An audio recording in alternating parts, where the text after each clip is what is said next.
बिहार में जेडीयू और बीजेपी की जब से सरकार बनी है, कल बहुमत साबित हुई है और बिहार विधानसभा का सत्र भी स्टार्ट है।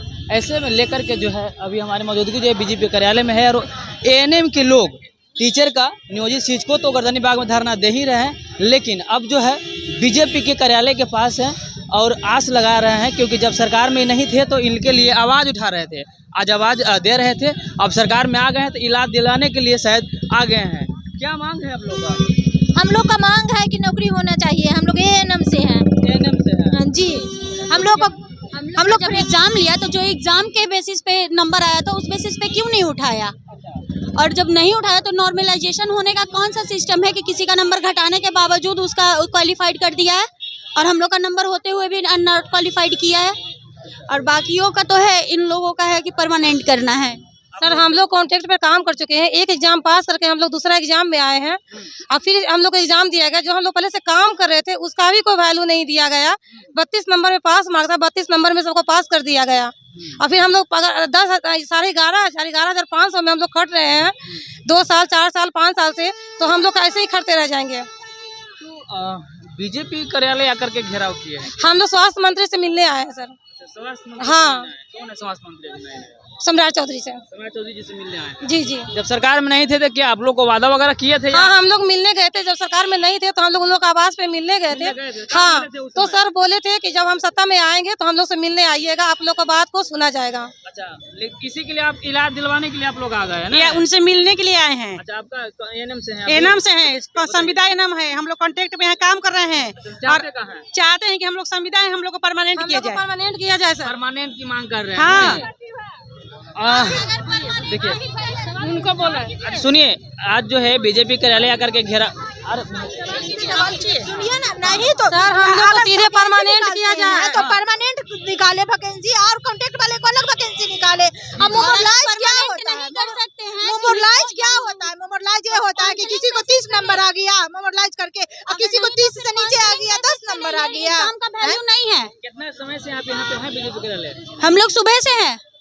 तो सुबह से आप लोग हैं, इतना नेता, बहुत सारे नेता उता निकल रहे हैं, कोई आपसे सवाल सवाब किया है कि नहीं? आखिर क्यों मिल रहे हैं? मिलने तक नहीं दे रहे हैं। मिलने तक भी नहीं दे रहे। नहीं मिलने तक भी नहीं दे रहे। एक दो जाकर के आप मिल लीजिए, ऐसा नहीं बोला गया? नहीं कुछ नहीं, मिलने तक भी नहीं। महिला आएगी तो मिलने नहीं। ठीक है, किन्हीं को सुबह से ही आप लोग? हम लोग सुबह से ही आके बैठे हुए हैं, लेकिन यहाँ पे गेट पे लोग मिलने नहीं दे रहा है। हम लोग ट्यूसडे को मिले हैं, सम्राट चौधरी के आवास पे जाके मिले हैं, तो बोले कि मेरा सत्ता आएगा तो देखा जाएगा। वो बोले कि 12 तारीख के बाद आइए, तो 12 तारीख का 13 तारीख है, लेकिन हम लोग को मिलने नहीं दिया जा रहा है। बताइए, 1-2 दिन और समय देते, हो सकता है नए स्वास्थ्य मंत्री बने हैं। 10,709 का काउंसलिंग का लिस्ट आ गया। इतना दिन समय देते रुक जाते कैसे रुके? सबका सिलेक्शन कर रहा है, 16 तारीख से डीवी ले रहा है, तो कैसे रुकेंगे हम लोग? ज्वाइनिंग हो जाएगा तब तक रुके रहेंगे, घर में बैठे रहेंगे? बताइए, अपना आवाज के लिए, अपना हक के लिए खराब है सब। हम लोग कितना एग्जाम दे सर? हम लोग कितना एग्जाम दे? हम लोग कितना एग्जाम दे? एक एग्जाम दे के हम लोग आए हैं पास करके, फिर हम लोग कितना एग्जाम दे? बिहार के जो नियोजित शिक्षक हैं वही बात बोल रहे हैं कि भैया कितना बार हम एग्जाम दे, सरकार हमें एग्जाम दे दी, क्या कुछ रहे। बता दें कि अब एएनएम को भी यही मामला है, इन लोग भी अस्थायीकरण मांग कर रहे हैं और मुख्यतः कितनी सूत्री मांग है? हम लोग का है, देखिए हम लोग ज्यादा से ज्यादा नहीं, 2,500 3,000 के लमसम में संविदागत एएनएम है। जब 10,000 का वैकेंसी निकला था तो उसमें 3,000 हम लोग नहीं रहते। उसमें सारा कंटेंट जो घर प्रति फ्रेशर सबको ले लिया, हम लोग को छांट दिया। क्यों छांट दिया? हम लोग जनता का सेवा कर रहे हैं।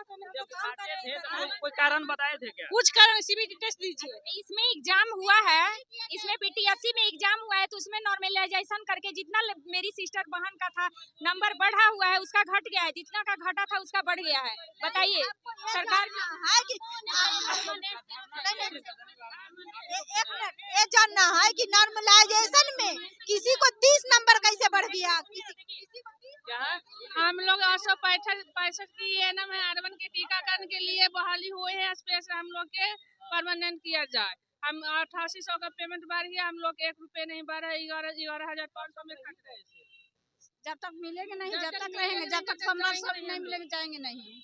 हाँ, हम लोग एक नया सा बहाली बिहार सरकार से ली गई थी 865 एएनएम की, और हम लोग का कोई दर्जा नहीं दिया गया है। ये परमानेंट के लिए निकाला, उसमें से भी हम लोग का काट दिए गए नंबर से।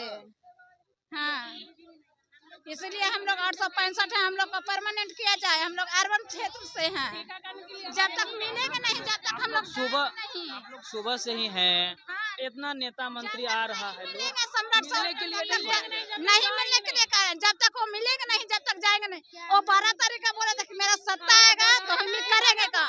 जब सत्ता पे आए तो वो छिपक गए हैं, जब समय आया तो वो चिपक के बैठे हुए हैं। कहाँ बैठे हुए हैं? देखिए, बिहार सरकार का यह हाल है। जब सत्ता इनकी नहीं रहती है तो लोगों को आश्वासन देते हैं कि अगर हम सत्ता में आएंगे तो आपकी मांगों को हम पूरा करेंगे, लेकिन जैसे ही सत्ता में आते हैं इनको मांगों को नहीं सुना जाता है। अब इनको जो है दरवाजा पे आकर के खटखटाया जाता है कि आप मेरी विनती सुन लीजिए, आप मेरी पुकार सुन लीजिए, आप मेरी मांग सुन लीजिए, ताकि आपको याद हो जाए। अब देखिए, इसी याद में जो है सुबह से ही एएनएम वाहन जो है बीजेपी कार्यालय को घेराव किए हुए हैं। अभी तक जो है कोई भी नेता मंत्री जो है इनसे नहीं मिला है। न ऐसा है कि हाँ 2-3 को मिल करके अंदर जाकर के बात करा देते हैं कि आपकी समस्या क्या है, इनकी मांग पत्र देखी गई है। अभी हमारा जो मौजूदगी जो है बीजेपी कार्यालय में है और क्या कुछ मांग है हमने वीडियो में इन लोगों में भी बताया है, हमने भी बताया है। बाकी खबर से आप क्या समझते हैं कमेंट में एक राय जरूर लिख दीजिएगा। धन्यवाद।